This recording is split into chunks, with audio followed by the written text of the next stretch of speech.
چلیے میں مل کر آتی ہوں۔ ٹھیک ہے، میں بھی بھائی جان کو بتا دوں کہ نکل رہا ہوں۔ وہ بڑے بھائیوں کے پاس چلے آئے، سب سے مل کر وہ دونوں گاڑی میں آ بیٹھے۔ راحل اس وقت تک دونوں کو دیکھتی رہی جب تک گاڑی نظر آتی رہی۔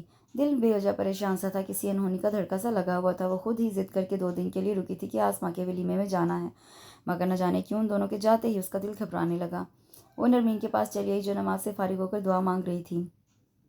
وہ پاس پڑی کاؤچ پہ بیٹھ گئی۔ نرمین سے باتوں میں وقت گزرنے کا پتہ ہی نہیں چلا۔ دونوں اس وقت چونکی جب باہر سے رونے پیٹنے کی مبہم آوازیں آنا شروع ہوئیں۔ نرمین افتاں خیزہ ننگے پاؤں بغیر باہر کی طرف بھاگی۔ اس کے پیچھے پیچھے بدحواس راحل تھی۔ افتخار اور عالیہ کے خون میں لت پت زندگی کی حرارت سے محروم مردہ جسم مرکزی گیٹ سے اندر لائے جا رہے تھے۔ افتخار اور عالیہ کے جنازے آخری رامگاہ تک لے جانے کے لیے تیار تھے۔ راحل بڑے تایا کے بازو میں تڑپ تڑپ کر رو رہی تھی۔ اب تو اس کا گلا بھی بیٹھ چکا تھا، کچھ کہنے کی کوشش میں محض لب پھڑپھڑا رہے تھے، اسے سنبھالنا محال ہو رہا تھا۔ حویلی کی عورتیں مردوں کے سامنے کھلے سر نہیں جاتی، مگر راحل جنازے کے ساتھ ننگے پاؤں ننگے سر دیوانہ وار بھیڑ کو چیرنے کی کوشش کر رہی تھی۔ فاروق نے ایاز کے ساتھ مل کر بمشکل اسے قابو کیا۔ وہ بری طرح مچل رہی تھی۔ بیرونی گیٹ تک وہ اس طرح اپنے وجود سے لاپرواہ ہو کر آئی تھی کہ جنازے میں شریک تمام مرد حیرت زدہ تھے۔ یہ بات ان بھائیوں کے لیے ناقابل قبول تھی۔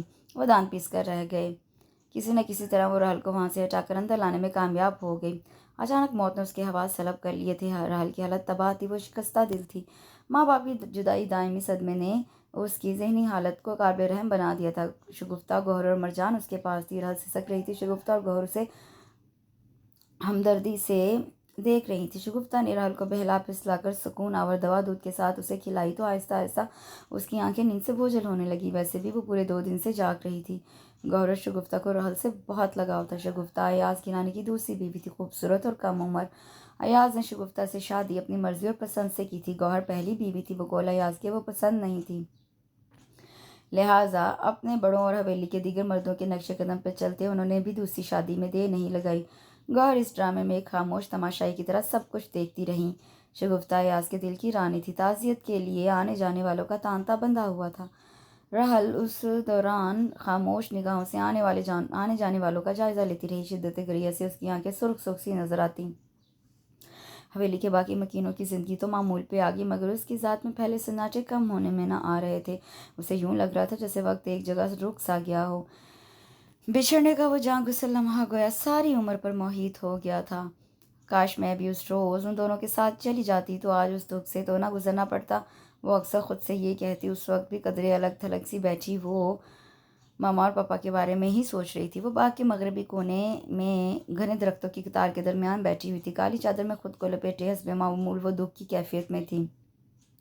شام ڈھل رہی تھی۔ گھنے درختوں کی وجہ سے اندھیرا کچھ زیادہ ہی گہرا لگ رہا تھا، یا پھر اسے محسوس ہو رہا تھا۔ وہ اٹھ کھڑی ہوئی، کسی کے بھاری قدموں کی چاپ اس طرف آتی محسوس ہو رہی تھی۔ وہ ٹھہر گئی، ادھر ادھر دیکھا، کچھ نظر نہیں آیا، مگر آواز بدستور آ رہی تھی۔ وہ ڈر سی گئی، کیونکہ یہ باغ حویلی کا حصہ نہیں تھا، اس سے الگ تھا اور کافی گھنا تھا۔ وہ اکثر یہاں چلی آتی اور یادوں کا میلہ سجا لیتی۔ گھڑی دو گھڑی آنسو بہا کے دل کو سکون مل جاتا۔ آنے والا جو کوئی بھی تھا اس طرف آ رہا تھا۔ راحل نے سرکتی چادر کو سنبھالا تو نوبارد اس کے سامنے آن رکا۔ راحل نے اس سے قبل نہیں دیکھا تھا۔ وہ اسے گہری نگاہوں سے دیکھ رہا تھا۔ تم کون ہو اور راستے میں کھڑے میرا منہ کیا دیکھ رہے ہو؟ اس کا شاہانہ مزاج جلال میں آ گیا۔ میں بڑے سائیں کے ساتھ ہوتا ہوں، باغ کی نگرانی بھی میری ذمہ داری میں ہے۔ اس نے اپنے مقام کی وضاحت کی تو راحل نہ پتلے قدم اٹھاتی اس کے پاس سے گزر کر آگے جانے لگی۔ وہ لبوں پہ گہری مسکراہٹ لیے جاتی ہوئی راحل کو بغور دیکھ رہا تھا۔ یہ طارق تھا، فاروق گیلانی کا نیا ملازم، جو آتے ہی ان کی آنکھوں کا تارا بن گیا تھا۔ انہوں نے اسے سب ملازموں کا نگران بنا دیا تھا، کچھ خاص ذمہ داریاں بھی تفویض کر دی تھی، جس کی وجہ سے اس کی خاص اہمیت ہو گئی تھی، جو کسی بھی شک و شبے سے بالاتر تھی۔ فاروق جہاں کہیں بھی جاتے اسے لازماً ساتھ لے جاتے۔ وہ لڑائی بھڑائی کا ماہر کڑیل جوان تھا۔ اس نے فاروق گیلانی کا اعتماد حاصل کر لیا تھا۔ وہ آنکھیں بند کر کے اس پہ اعتبار کرنے لگے۔ حویلی واپس آ کے راحل اس کی گہری نگاہوں کے بارے میں سوچنے سے خود کو باز نہ رکھ سکی۔ وہ ملازم تھا، مگر اس کے دیکھنے کا انداز ہرگز ملازموں جیسا نہ تھا۔ حویلی کے نوکروں کی اتنی جرأت ہرگز نہیں ہو سکتی تھی کہ وہ مالکوں کی آنکھوں میں آنکھیں ڈال کر دیکھتے۔ شاید کسی غلط فہمی کا شکار ہوا ہوگا، اس لیے تو غور سے سوالیہ انداز میں دیکھ رہا تھا۔ اس نے خود کو یقین دلایا